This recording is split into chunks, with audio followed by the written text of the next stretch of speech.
तो हमारे चैनल की एक बिल्कुल ही नई वीडियो के अंदर आप सभी का स्वागत है। आज की वीडियो के अंदर हम जिस मूवी के बारे में बात करने वाले हैं उस मूवी का नाम है थामा, जो कि मैडॉक फिल्म्स के हॉरर कॉमेडी यूनिवर्स का पार्ट है। और इसीलिए ये जो थामा मूवी है वो स्त्री, मुंजिया और भेड़िया जैसी मूवी से डायरेक्टली कनेक्टेड है। साथ ही साथ थामा मूवी के अंदर हमें इस यूनिवर्स के दूसरे कैरेक्टर्स को भी दिखाया गया है और उन दूसरी मूवीज के रेफरेंस का भी इस थामा के अंदर काफी ज्यादा इस्तेमाल किया गया है। बाकी थामा मूवी की स्टोरी की बात करें तो इस यूनिवर्स की बाकी मूवीज की तरह इसकी स्टोरी भी काफी इंटरेस्टिंग है। एंड आज की वीडियो में मैं इसी थामा मूवी की स्टोरी को आप सभी के लिए एक्सप्लेन करने वाला हूँ, ताकि आप सभी इस मूवी की स्टोरी को क्लियरली जानकर एंजॉय कर सकें। सो दोस्तों, वीडियो काफी इंटरेस्टिंग है, इसलिए आप सब इसे पूरा एंड तक जरूर देखना। और अगर आपको ये वीडियो पसंद आती है तो आप वीडियो को लाइक करना एंड कमेंट्स के अंदर थामा जरूर लिखना। लाइक और कमेंट इसीलिए क्योंकि आप सभी के लाइक्स और कमेंट्स ही हमें मोटिवेशन देते हैं। बाकी आप में से जिन्होंने चैनल को सब्सक्राइब नहीं किया वो जल्दी से चैनल को भी सब्सक्राइब कर लेना और सब्सक्राइब बटन के बगल वाले बेल आइकन को ऑल पर सेट कर लेना, ताकि आप हमारे चैनल की सारी लेटेस्ट वीडियो सबसे पहले देख सकें। बाकी चलिए अब हम बिना किसी देरी के आज की इस कमाल की वीडियो को स्टार्ट करते हैं।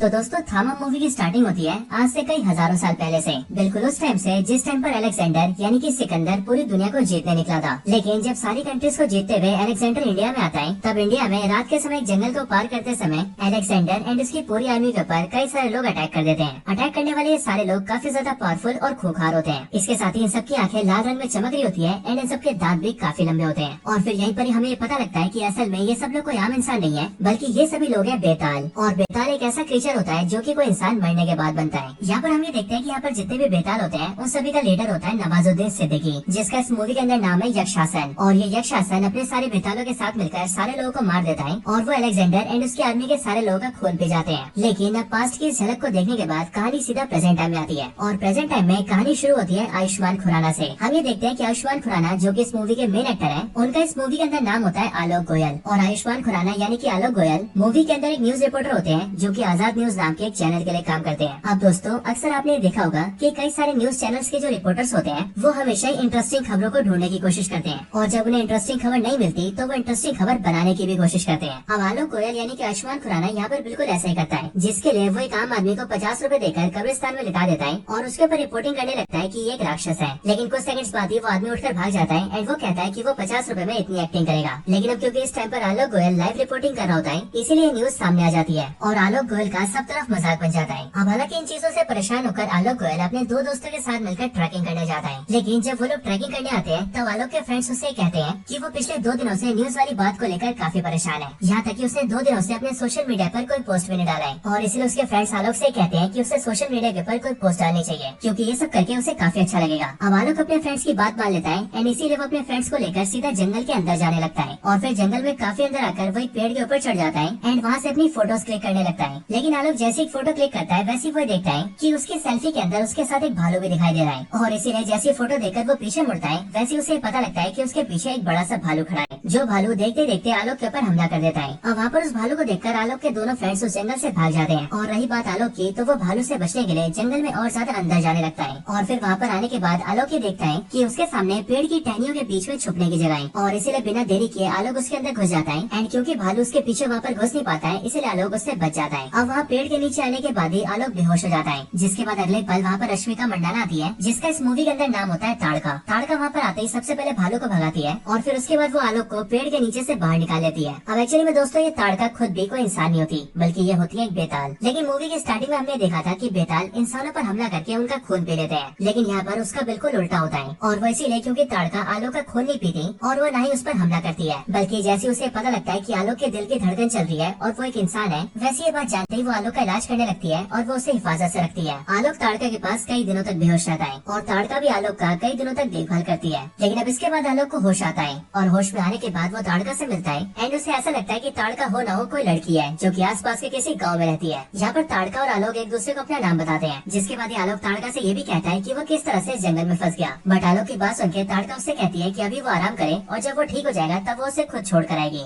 लेकिन दोस्तों, जहाँ एक तरफ आलोक और ताड़का की कहानी चल रही होती है, वहीं पर इसी जंगल जंगल में दूसरी तरफ एक और कहानी चल रही होती है। असल में दोस्तों हमें पता लगता है कि मूवी की स्टार्टिंग में हमने जिन भी बेतालों को देखा था वो सभी बेताल इसी जंगल में रहते हैं। यहाँ तक कि जो ताड़का है वो भी उन्हीं सारे बेतालों का हिस्सा है। इसी जंगल की दूसरी तरफ हम एक बड़े से मंदिर को देखते हैं, जिस मंदिर के आसपास सारे बेताल रहते हैं। और ये मंदिर असल में इन सारे बेतालों के लीडर का मंदिर होता है और इन सभी बेतालों के लीडर को ही कहा जाता है थामा। यहाँ तक कि मंदिर में उस थामा की एक मूर्ति भी होती है और थामा की उस मूर्ति के हाथों में उसका दिल होता है। अब दोस्तों यहाँ पर ही हम बेतालों की कहानी के बारे में जानते हैं। हमें जानने को मिलता है कि ये जो सारे बेतालों की कहानी है वो जुड़ी हुई है रक्तबीज नाम के एक डीमन से। एक्चुअली में रक्तबीज एक ऐसा डीमन था जो कि वैसे तो बहुत ज्यादा पावरफुल था, बट उसके साथ ही उसे वरदान हासिल था कि जब भी कोई रक्तबीज को मारेगा तो उसके मरने के बाद उसके खून की जितनी बूंदे होंगी वो जैसे ही जमीन पर गिरेंगी वैसी हर एक बूंद से नया रक्तबीज पैदा होगा। और इसी वरदान की वजह से जैसी एक रक्तबीज मरता वैसे उसके मरते ही कई सारे रक्तबीज पैदा हो जाते थे। और फिर इसीलिए देवी दुर्गा जो कि रक्तबीज को मारने की कोशिश कर रही थी, उन्हें जब ये समझ में आ गया कि वो इस तरह से रक्तबीज को नहीं मार सकती है, तब उसके बाद ही उन्होंने अपनी पावर से क्रिएशन किया बेताल का। और ये बेताल वो क्रीचर्स थे जो कि ब्लड पिया करते थे।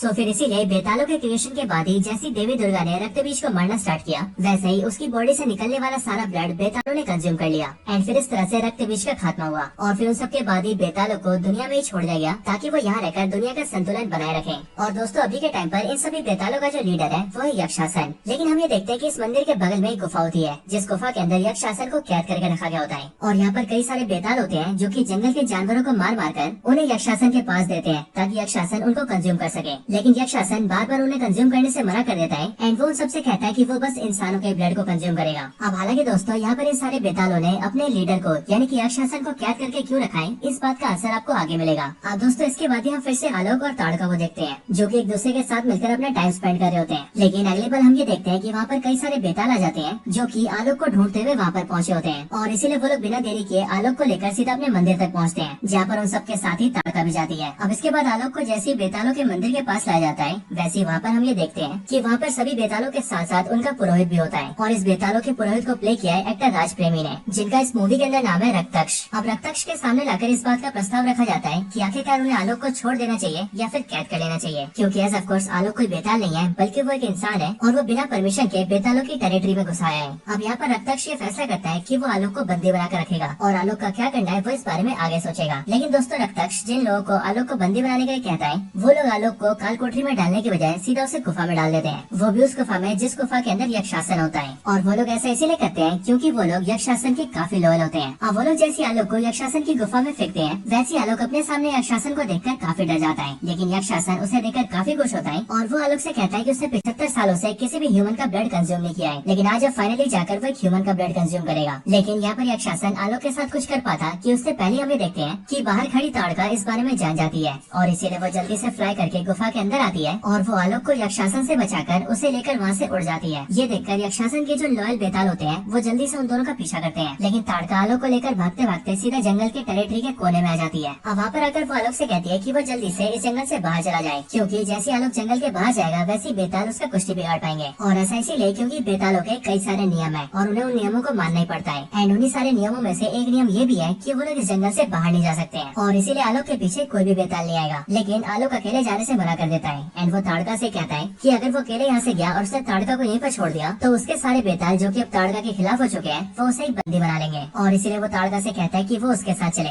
वैसे भी अब वो ताड़का के साथ समय बिताना चाहता है और वो ताड़का के साथ ही अपनी जिंदगी जीना चाहता है। अब आलोक की बातें सुनकर ताड़का मान जाती है, जिसके बाद ही आलोक और ताड़का दोनों जंगल के बॉर्डर से नीचे कूद जाते हैं और नीचे सड़क पर एक ट्रक के अंदर गिरते हैं, जिसके बाद उस ट्रक के जरिए वो लोग जंगल से काफी दूर चले जाते हैं और सीधा अपने शहर पहुंच जाते हैं। अब इसके बाद आलोक ताड़का को लेकर सीधा अपने घर जाता है, लेकिन अपने घर आने के बाद वही देखता है कि उसके घर में उसी का फ्यूनरल चल रहा है और उसके मदर फादर और बाकी सारे लोग मिलकर उसके मरने का शोक मना रहे हैं। लेकिन आलोक के वहाँ पर आते हैं उसके मदर फादर काफी खुश होते हैं एंड आलोक भी उन दोनों से कहता है कि वो अभी भी जिंदा है और अब वो अपने घर वापस आ चुका है। अब दोस्तों यहाँ पर हम ये जानते हैं कि आलोक के फादर का जो रोल है उसे प्ले किया है एक्टर परेश रावल ने एंड इनका कैरेक्टर मूवी में काफी ज्यादा शकी मिजाज का है और इसीलिए वो आलोक से कहता है कि मुझे लगता है कि तुम मेरे बेटे नहीं हो बल्कि तुम एक बहरूपी हो। अब हालांकि दोस्तों हम ये जानते हैं कि ये सारी चीजें मूवी के अंदर हंसी मजाक के लिए डाली गई है, लेकिन इन्हीं फनी सीन्स में हम ये देखते हैं कि यहाँ पर आलोक का फादर आलोक से कई सारे सवाल पूछता है, जैसे कि उनके घर के डॉग का नाम क्या था, आलोक को 10th में कितने मार्क्स आए थे और इसी तरह के और भी कई सारे सवाल। और इन सारे सवालों जवाब के बाद वो आलोक को एक्सेप्ट कर लेते हैं और उन्हें आलोक के आने से काफी खुशी होती है। अब इसके बाद ही आलोक ताड़का को अपने मदर और फादर से मिलवाता है, लेकिन यहाँ पर वो अपने मदर फादर के सामने ताड़का का नाम ताड़का नहीं बल्कि तारिका बोलता है ताकि उसके पेरेंट्स को ताड़का का नाम अजीब न लगे। आलोक अपने पेरेंट्स को बताता है कि जब वो जंगल में फंस गया था और उस पर भालू ने हमला कर दिया था, तब उस टाइम पर तारिका ने उसकी हेल्प की थी और उसकी जान जान बचाई थी और इसीलिए अगर आज वो जिंदा है तो वो सिर्फ और सिर्फ तारिका की वजह से। ये बात सुनकर आलोक की फैमिली काफी खुश होती है और इसीलिए वो लोग तारिका को काफी ज्यादा थैंक यू भी बोलते हैं। लेकिन इसके आगे आलोक अपने पेरेंट्स से कहता है कि अब सिर्फ तारिका उनके साथ उनके घर में रहेगी और वो इसीलिए क्योंकि असल में तारिका का उसका अपना कोई भी नहीं है, जिस वजह से वो उसे अपने साथ ले आया है। अब ये चीज देखकर आलोक की मदर तो तारिका को एक्सेप्ट कर लेती है, लेकिन आलोक का फादर जो कि पहले से काफी ज्यादा शक करता है, वो तारिका के बारे में ये चीजें सोचने लगता है कि शायद से उसने आलोक को फंसाया है और वो मे भी उनके घर को लूटने आई है। लेकिन अब इसके आगे आलोक तारिका को अपने घर में रखने लगता है, लेकिन आलोक के घर में तारिका कुछ भी खाना नहीं खाती है। आलोक के घर वाले उसे राजमा, चावल, रोटी जैसी चीजें ऑफर करते हैं, लेकिन तारिका उनमें से कुछ भी नहीं खाती है। और ऐसा दोस्तों इसीलिए क्योंकि ताड़का एक बेताल है जो कि एज ऑफ कोर्स खून पीती है। अब इन सब के बाद ही आलोक ताड़का को अपने रूम में सुलाने ले जाता है, लेकिन रात को ताड़का को बहुत जोर से भूख लगती है और उसी टाइम पर वो सुनती है कि पड़ोस के घर में कोई कुत्ता भौंक रहा है एंड इसीलिए बिना देरी किए वो जल्दी से फ्लाई करके सीधा उस कुत्ते को पकड़ लेती है और उसके ब्लड को कंज्यूम करने की कोशिश करती है। लेकिन सही टाइम पर वहाँ पर आलोक आ जाता है एंड वो उसे ऐसा करने से रोक देता है। लेकिन इसके साथ ही आलोक भी ये जान जाता है कि ताड़का को ब्लड पीना पसंद है। अब हालांकि इसके बाद ये दिन बीत जाता है और जब अगला दिन आता है तब शाम होने पर आलोक ताड़का को लेकर सीधे क्लब में जाता है ताकि वो उसके साथ थोड़ा सा एंजॉयमेंट कर सके। क्लब में आने के बाद ताड़का रेड वाइन देखती है और उसे रेड वाइन देखकर ऐसा लगता है कि शायद से वो ब्लड है और इसीलिए वो रेड वाइन को कंज्यूम कर लेती है, जिसे पीने के बाद उसे थोड़ा सा नशा हो जाता है और फिर इसीलिए वो नशे की हालत में डांस करने लगती है एंड कुछ अनजान लड़कों के करीब आ जाती है। ये चीज देखकर आलोक ताड़का को संभालता है एंड वो उसे गाड़ी में डालकर वापस घर ले जा रहा होता है। लेकिन क्लब में ताड़का जिन लड़कों के क्लोज आगे थी वो भी ताड़का के पीछे आने लगते हैं और वो आलोक की गाड़ी का अपनी गाड़ी से पीछा करने लगते हैं। एक जगह जाकर वो लोग उसकी गाड़ी रुकवाते हैं और वो लोग आलोक से कहते हैं कि वो इस लड़की को अपने साथ ले जाएंगे। लेकिन ये चीज देखकर आलोक उनसे माफी मांगता है एंड वो उन्हें जाने के लिए कहता है। बट इस चीज को सुनकर वो सारे लड़के मिलकर आलोक को पीटने लगते हैं। लेकिन जैसी ताड़का ये चीज देखती है वैसे उसे बहुत ज्यादा गुस्सा आता है और इसीलिए वो एग्रेसिव होकर उन सारे लड़कों पर बहुत जोर से अटैक कर देती है एंड उन सबको पीट पीट के उनकी बहुत बुरी हालत कर देती है। और फिर जब उन लड़कों की हालत बहुत बुरी हो जाती है तब ताड़का उन लड़कों का ब्लड कंज्यूम करने की कोशिश करती है। लेकिन सही टाइम पर आलोक उसे रोक देता है और वो ताड़का से पूछता है कि आखिरकार वो क्या कर रही है। लेकिन इस बात पर ताड़का उससे कहती है कि उसे पता नहीं कि वो क्या कर रही है, बस वो अपनी बॉडी से अपना कंट्रोल खो चुकी थी। लेकिन फिर इसके बाद ही आलोक बिना देरी किए ताड़का को गाड़ी में बिठाता है और वो उसे लेकर अपने घर ले जाता है। लेकिन उनके वहाँ से जाने के बाद ही हम ये देखते हैं कि वहाँ पर कई सारे बेताल बैठे हैं जो कि इन सारी चीजों को काफी टाइम से ऑब्जर्व कर रहे थे। और फिर यहीं पर ही हमें ये पता लगता है कि जब ताड़का ने आलोक के साथ जंगल से बाहर कदम रखा था तब उसी टाइम पर उसने बेतालों का नियम तोड़ दिया था और इसी वजह से उसके बाद ही ताड़का को वापस लाने के लिए कई सारे बेतालों को भेजा गया था, जिसके बाद से ये कुछ बेताल मिलकर ताड़का का पीछा कर रहे हैं। लेकिन अब क्योंकि ताड़का काफी ज्यादा पावरफुल बेताल है इसलिए सब उससे डायरेक्टली पंगा नहीं ले रहे हैं। लेकिन आज के दिन जैसी ताड़का इन सारे लड़कों को बीट करके आलोक के साथ यहाँ से निकलती है वैसे ये सारे बेताल इन सभी लड़कों की गर्दन मोड़ के उन्हें जान से मार देते हैं। और ये लोग ऐसा इसीलिए करते हैं ताकि ताड़का का जीना यहाँ पर मुश्किल हो जाए और वो अपने आप ही परेशान होकर वापस आ जाए। अब इसके बाद आलोक जैसे ताड़का को लेकर अपने कमरे में पहुँचता है वैसे ही वो बहुत ज्यादा परेशान होकर ताड़का से पूछता है कि आखिरकार उस टाइम पर तुम कर क्या रही थी, तुम एक लड़के का खून पीने की कोशिश कर रही थी। ये बात सुनकर ताड़का उससे कहती है कि हाँ ये बात सच है कि मैं खून पीती हूँ, लेकिन मैं सिर्फ जानवरों का खून पीती हूँ, किसी इंसान का नहीं। उस टाइम पर तो बस गुस्से के मारे मैंने खुद पर से कंट्रोल खो दिया था, जिस वजह से मैं एक इंसान का खून पीने की कोशिश कर रही थी। लेकिन इस बात पर आलोक ताड़का से कहता है कि आखिरकार तुम ऐसा करती क्यों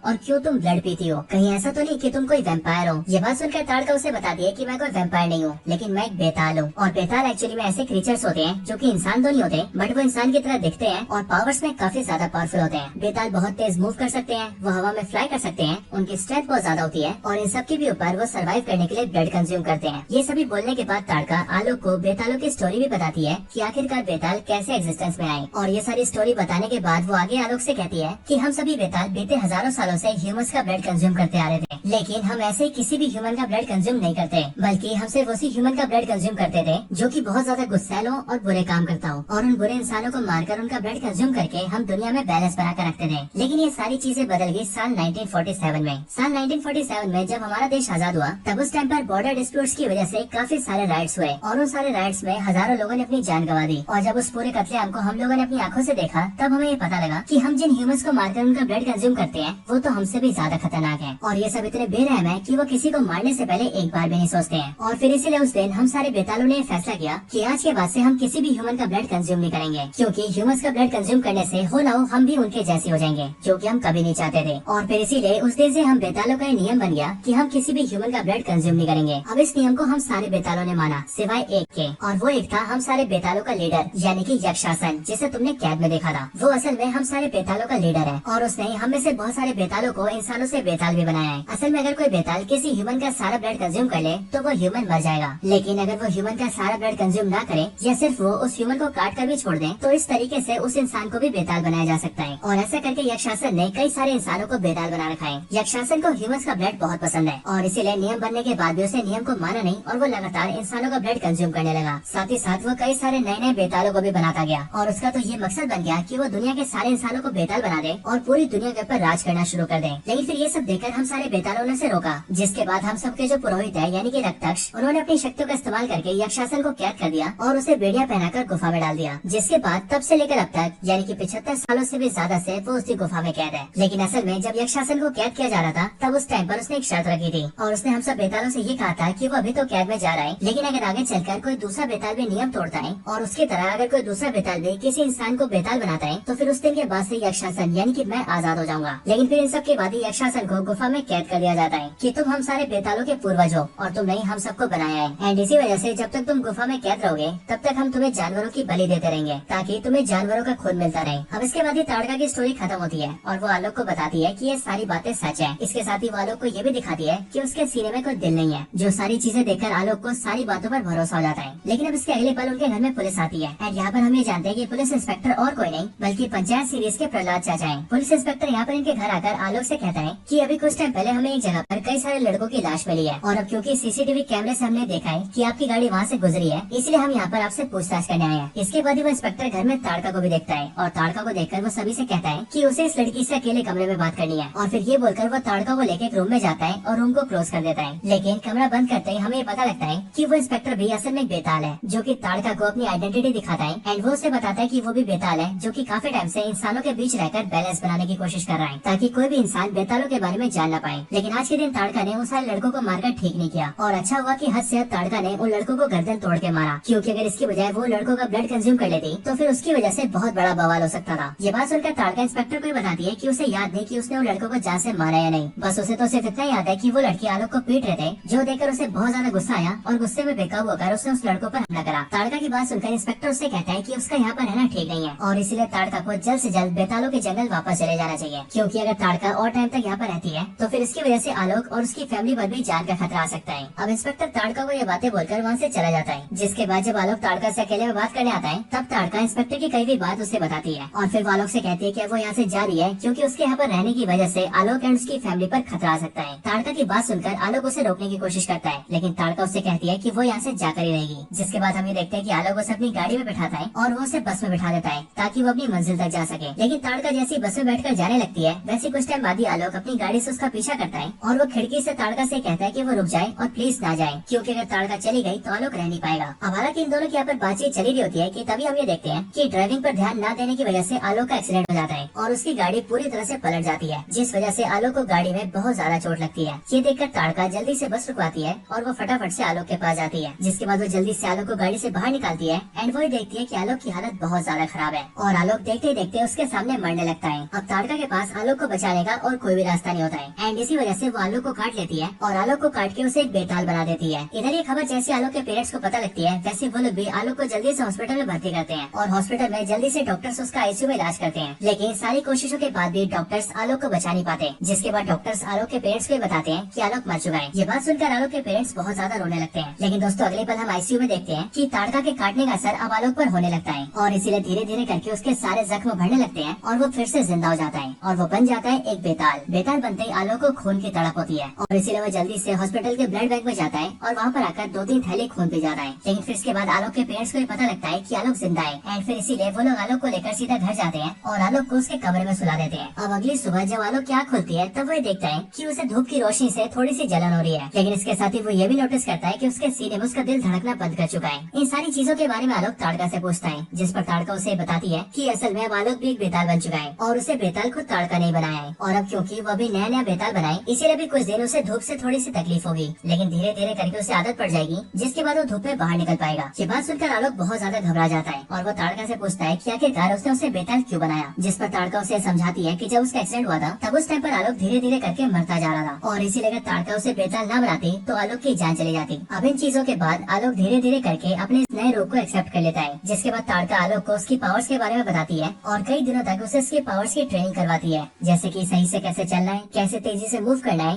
कैसे हवा में फ्लाई करना है और कैसे अपनी पावर्स पर कंट्रोल करना है। लेकिन असल में इन सब के पीछे आलोक का जो फादर होता है वो धीरे धीरे करके आलोक के इस रूप के बारे में जानने लगता है, जिसके बाद ही एक दिन उसे पता लग जाता है कि आलोक के साथ कुछ तो गड़बड़ है और फिर इसीलिए वो आलोक से पूछता है कि आखिरकार ये सब क्या है। इस बात पर आलोक अपने फादर को सारी बातें सच सच बताता है एंड वो उन्हें समझाता है कि वो असल में मर चुका है और अब वो एक बेताल बन चुका है, लेकिन बेताल बनने के बाद भी वो अपने माता पिता का बेटा ही रहेगा। लेकिन आलोक का फादर आलोक के इस रूप को एक्सेप्ट नहीं करता है और इसीलिए वो अगले दिन आलोक को लेकर सीधा एक तांत्रिक के पास जाता है ताकि वो आलोक को ठीक करवा सके। अब दोस्तों हमें पता लगता है कि वो तांत्रिक और कोई नहीं बल्कि कटप्पा है, यानी कि वही मुंजिया मूवी का एल्विस प्रभाकर। एल्विस प्रभाकर के पास हमें देखते हैं कि यहाँ पर हमें भेड़िया और स्त्री मूवी का भी रेफरेंस दिया जाता है, क्योंकि यहाँ पर एल्विस से मिलने जना आता है जो कि यहाँ पर एल्विस प्रभाकर से भेड़िया के बारे में बात करता है जो कि उसका कजन है, और वो उसे बताता है कि उसका भाई जो कि भेड़िया है उसे लास्ट टाइम सरकटे नाम के एक राक्षस से फाइट की थी, लेकिन उस फाइट में सरकटे ने उसे इतनी बुरी तरह से मारा कि अब उसके बाद से वो सही से भेड़िया बन ही नहीं पा रहा है, और वो इसीलिए यहाँ पर उसके इलाज के बारे में जानने आया है। जना की बात सुनकर एल्विस उसे बताता है कि असल में उसके भाई को ठीक करने का सिर्फ एक ही तरीका है और वो है बेताल का ब्लड। बेताल एक्चुअली में वो क्रीचर्स होते हैं जो कि दूसरों का ब्लड पीते हैं, लेकिन अगर उसी बेताल का ब्लड भेड़िया को पिला दिया जाए तो फिर ऐसा करने की वजह से भेड़िया ठीक हो सकता है। अब दोस्तों उसके बाद ही वहाँ पर आलोक एंड उसका फादर आता है जो कि वहाँ पर आकर जना से कुछ टाइम के लिए बाहर जाने के लिए कहते हैं, एंड फिर उसके बाद आलोक का फादर एल्विस प्रभाकर से कहता है कि उसका बेटा एक बेताल बन चुका है और इसलिए वो चाहता है कि वो किसी तरीके से उसके बेटे को बेताल से फिर से इंसान बना दे। लेकिन यहाँ पर एल्विस प्रभाकर आलोक के बाप से कहता है कि ऐसा करना इम्पॉसिबल है, जो एक बार बेताल बन गया वो वापस इंसान कभी नहीं बन सकता है, और फिर इसलिए ये बात जानकर आलोक और उसका फादर वहाँ से चले जाते हैं। लेकिन उनके जाने के बाद एल्विस प्रभाकर आलोक के बेताल होने के बारे में जना को बता देता है, जिसके बाद जना इस बात को अपने भाई भेड़िया को बताता है, यानी कि वरुण धवन को। और फिर इसीलिए दोस्तों हम ये देखते हैं कि इस मूवी के अंदर वरुण धवन का भी अपीयरेंस आता है, जो कि एक जगह आलोक को अकेला पाकर उस पर अटैक कर देता है और वो उससे उसका ब्लड मांगता है, लेकिन एज ऑफ कोर्स आलोक उसे अपना ब्लड देने से मना कर देता है और वो उसे फाइट में बहुत बुरी तरह से पीटने लगता है। लेकिन फाइट के अंदर ही वो भेड़िया को ललचाने के लिए अपना हाथ काटता है और उसे अपना ब्लड दिखाता है, लेकिन इसी चीज का फायदा उठाकर भेड़िया वहाँ पर जंप करता है और वो आलोक की बॉडी का एक बूंद खून पी जाता है, जिसके बाद उसे जैसी बेताल का ब्लड मिलता है वैसे वो पूरी तरह से ठीक हो जाता है और उसके भेड़िया होने की पावर्स भी कई गुना बढ़ जाती है। और फिर पावरफुल होने के बाद ही भेड़िया आलोक के ऊपर और जोर जोर से हमले करता है, लेकिन फिर सही टाइम पर वहाँ पर ताड़का आती है और वो चुपके से आलोक को वहाँ से छुपा के निकाल लेती है। इसके बाद ताड़का आलोक को लेकर सीधा इंस्पेक्टर के पास जाती है, यानी कि प्रहलाद चाचा के पास, और वो वहाँ जाकर उसे भेड़िया के बारे में सारी बात बताती है एंड वो उसे ये भी बताती है कि भेड़िया ने इसका एक बूंद ब्लड पी लिया है। ये बात सुनकर इंस्पेक्टर उन्हें बताता है कि ये बहुत ही गलत हो गया है, क्योंकि एक्चुअली में अगर भेड़िया को बेताल का ब्लड मिल जाए तो वो कई गुना पावरफुल हो जाता है, और सिर्फ ये नहीं बल्कि ये शेर के मुंह में खून लगने जैसा है, क्योंकि जैसे भेड़िया को बेताल का थोड़ा सा ब्लड मिलेगा वैसे ही वो और ज्यादा ब्लड हासिल करने की कोशिश करेगा, और ऐसा करने के लिए वो बेताल पर बार बार अटैक करेगा, और इसीलिए इस टाइम पर आलोक को छुपा कर रखना होगा ताकि भेड़िया उसे ढूंढ न ले। अब ये चीज बोलकर वो इंस्पेक्टर आलोक और ताड़का को अपनी जगह पर ले जाता है जहाँ पर और भी कई सारे बेताल होते हैं, और वो जगह दिखा के वो उन दोनों से कहता है कि असल में हम बेतालों का एक खुफिया अड्डा है जो कि शहर में बनाया गया है, और अब से लेकर आगे आने वाले कई दिनों तक आलोक को यहीं पर रहना होगा। यहाँ पर दोस्तों आलोक को ड्रिंक्स पिलाई जाती है, लेकिन असल में ड्रिंक के जरिए आलोक को बेहोश कर दिया जाता है, जिसके बाद हमें पता लगता है कि असल में ये इंस्पेक्टर और यहाँ के सारे बेताल भी जंगल वाले बेतालों से मिले हुए हैं, और ये सारी चीजें ताड़का को फंसाने के लिए ट्रैप था, जिस ट्रैप में वो लोग कामयाब हो चुके हैं, और इसीलिए वो लोग आलोक को यहाँ पर रखेंगे एंड ताड़का को वापस जंगल भेज देंगे। यहाँ पर होता भी कुछ ऐसा ही है, क्योंकि कई सारे जंगल के बेताल वहाँ से ताड़का को ले जाते हैं और उसे जंगल के मंदिर में सबके सामने पेश करते हैं, जिसके बाद गुफा के अंदर से यक्षासन को आजाद कर दिया जाता है और उसकी बेड़ियां पहना दी जाती है ताड़का को, जिसके बाद उसे कैद में डाला जाने वाला था। अब ये सारी बातें समझाने के बाद वो इंस्पेक्टर आलोक को उसके घर भेज देता है एंड वो आलोक से कहता है कि उसे कई दिनों तक अपने घर में ही रहना होगा और घर के बाहर कहीं नहीं जाना होगा। आलोक जब घर आता है तब वो घर में अपने पिता से मिलता है और फिर उसके बाद वो अपने फादर को सारी स्टोरी बताता है, जिसके बाद उसका फादर उससे कहता है कि आलोक को सारे बेतालों की बात नहीं माननी चाहिए बल्कि उसे जाकर ताड़का की मदद करनी चाहिए। जिसके बाद आलोक बिल्कुल ऐसे ही करता है और वो जल्दी से वापस से जंगल जाता है। वहाँ जंगल में बेतालों के मंदिर के पास अगर वो देखता है कि इस टाइम पर मंदिर के पास सारे बेताल इकट्ठा है, जहाँ पर इस टाइम पर यक्षासन को आजाद कर दिया गया है और अब उसके बदले में ताड़का को गुफा के अंदर कैद किया जा रहा है। और सिर्फ ये नहीं बल्कि कैद से आजाद होने के बाद ही जो यक्षासन है वो एक बार फिर से सारे बेतालों का लीडर बन चुका है, यानी कि वो बन चुका है थामा। लेकिन दोस्तों आप ये देखते हैं कि इस बात से इनका पुरोहित बिल्कुल भी खुश नहीं होता है, क्योंकि कहीं न कहीं वो जानता था कि यक्षासन उनका असली थामा नहीं है, और वो इसीलिए क्योंकि उनकी पौराणिक कहानियों के हिसाब से उन सभी का असली थामा वही होगा जिस बेताल के दिल में धड़कन होगी। लेकिन अब क्योंकि किसी भी बेताल का दिल धड़कता ही नहीं है, इसलिए आज तक कोई भी असली थामा नहीं बन पाया था। अब यहाँ पर यक्षासन थामा बनके सारे बेतालों को अपने नीचे झुकाता है और वो ताड़का को कैद करने के ऑर्डर्स देता है। लेकिन कुछ होने के ठीक पहले आलोक सबके सामने आता है और वो यक्षासन से कहता है कि वो ताड़का की सजा को कम कर दे और अगर रखना है तो उसे 1-2 हफ्ते के लिए जेल में डाल दे। लेकिन ये देखकर यक्षासन आलोक के ऊपर अपने कई सारे बेताल छोड़ देता है, जिसके बाद ही आलोक की उन सारे बेतालों से फाइट होती है। लेकिन इस फाइट में जो बेताल आलोक से फाइट कर रहा होता है आलोक उसे डिफीट कर देता है, और इसीलिए उस हारे हुए बेताल से गुस्सा होकर यक्षासन उसकी पावर्स को कंज्यूम कर लेता है एंड और भी ज्यादा पावरफुल हो जाता है। अब इसके बाद ही आलोक के ऊपर यक्षासन हमला करता है, जिसके बाद उन दोनों के बीच बहुत ही खतरनाक फाइट होती है और उस फाइट में यक्षासन आलोक पर बहुत ज्यादा भारी पड़ता है और फिर देखते देखते वो आलोक को पकड़ के उसके ब्लड को भी कंज्यूम कर लेता है, जिसके बाद आलोक की मौत हो जाती है। ये देखकर यक्षासन बहुत ज्यादा खुश होता है और वो सारे बेतालों को अपने नीचे झुकाता है। लेकिन ताड़का आलोक की मौत से बहुत ज्यादा दुखी हो जाती है और इसीलिए वो आलोक को पकड़ के बहुत जोर से रोने लगती है। लेकिन ताड़का के रोने की आवाज की वजह से